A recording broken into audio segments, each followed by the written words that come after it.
right. Hey there, Tomorrow's Leaders. Welcome back to another exciting episode of Tomorrow's Leader.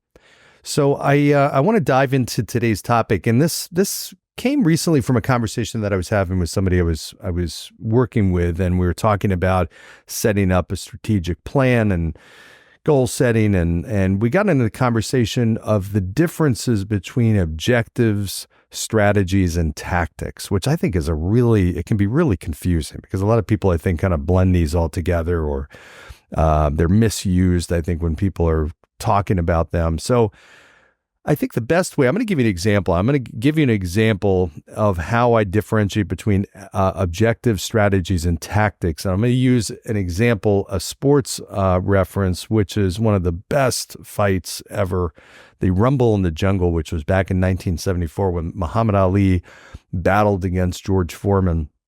And the way I'd explain the difference between strategies, objective strategies and tactics, is a great example of how this fight went about and how ultimately Muhammad Ali beat George Foreman. So George Foreman at that time was the heavyweight champion of the world, and he was a tough dude. He is not the guy, the lovable, teddy bear guy that you see selling the George Foreman grills. I mean, this guy back in the day was a force, and Muhammad Ali was looking to reclaim his title and was a major underdog going into this fight. I mean, it was almost looked at as an impossible fight. It's hard to believe because Muhammad Ali has this unbelievable reputation of, deservingly so, being one of, if not the best fighters in history. But at that time, this was a fight that was, it was really going to be an easy victory for George Foreman.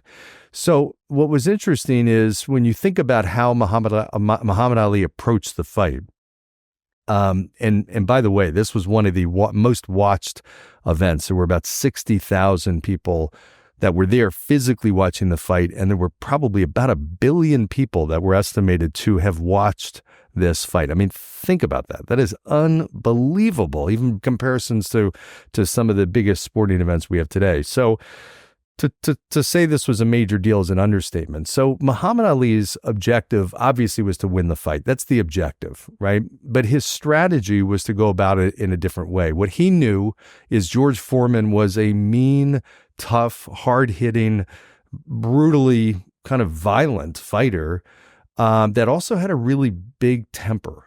And what he also knew is that he could get in better shape cardio-wise than George Foreman. So his strategy was really to outlast George Foreman.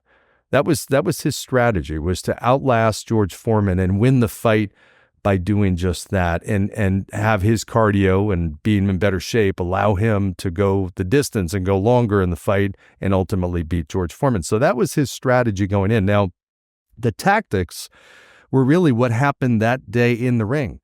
And instead of going punch for punch against George Foreman, Muhammad Ali had a different strategy. His was to literally try to anger and piss off George Foreman. So he came at him really hard right out of the gates with some just ferocious right hand punches that angered George and got him really pissed off, got him chasing Muhammad Ali around the ring.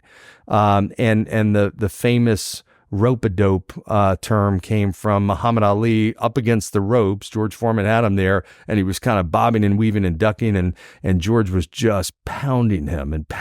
Now, as a fighter, there's a lot of exertion to throw punches, right? So if you miss a lot or you land a lot, you're exerting a ton of energy. So what Muhammad Ali went in there with was the strategy to try to tire out George Foreman, and this was a tactic of how he was doing it, right? He was causing George to get mad and causing George to chase him around the ring, and then causing George to expend a huge amount of energy, not just chasing him around the ring, but throwing these punches that, for the most part, Muhammad Ali did a pretty good job of blocking or evading or ducking, and absorbed a lot too. But what happened is, for the first few rounds, it looked like George Foreman was just crushing Muhammad Ali. And even, everybody thought that, including George Foreman.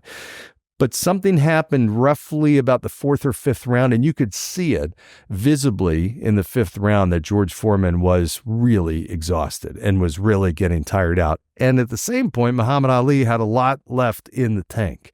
So his strategy was now working, and his strategy to outlast George Foreman and to anger him and cause him to exert a whole bunch of energy early in the rounds was now paying off because the tactics that he used were the right ones. So now, by the time the fifth round, sixth round, seventh round, and ultimately the eighth round, which was where Muhammad Ali knocked out George Foreman, that's ultimately how it happened. So that's a great example of the difference between objective strategy and tactics. Now, if you look and say, okay, were the tactics right? The strategy could be right. So Muhammad Ali's strategy of trying to outlast George Foreman could have been the right strategy.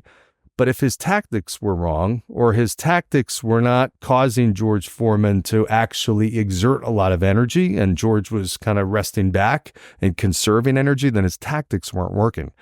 But his strategy would have been the right one. So it's important as leaders and business owners, or just people that you're running any kind of business, to look and say, or you're trying to do anything personally. I'm trying to lose weight. My objective is to lose weight.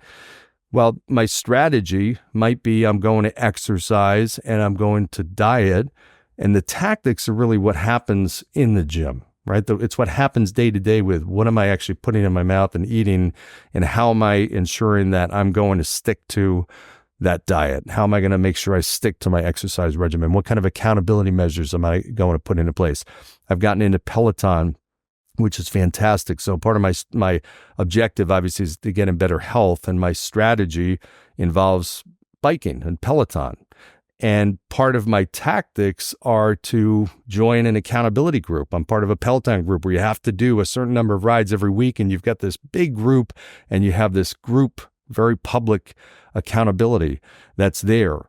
So it's helped me as a tactic to stay consistent with my riding, which ultimately helps my overall objective of getting in better shape. So whether it's personal or business or professional, if something's not working, ask yourself that question. Are the tactics actually doing what they should to help my strategy? And if maybe they are, maybe it's the strategy that's not working. And just go back to that George Foreman, Muhammad Ali bout, the Rumble in the Jungle, and ask yourself, okay, it's an easy way to just remember the difference between objective, strategy, and tactic. Objective is the overall goal. Strategy is how I'm going to do it. And then the tactics are what happens in the ring. Okay, when it's game time, what am I actually doing? What's the details behind the how to ultimately get to the what? So hope that helps. Quick episode here today, 8-minute episode. I love doing the fast ones for you because they're little nuggets that I like to pass on, and I hope you found this helpful today. In the meantime, like, share, subscribe, all that kind of good stuff, and we'll see you next time. Take care. Bye.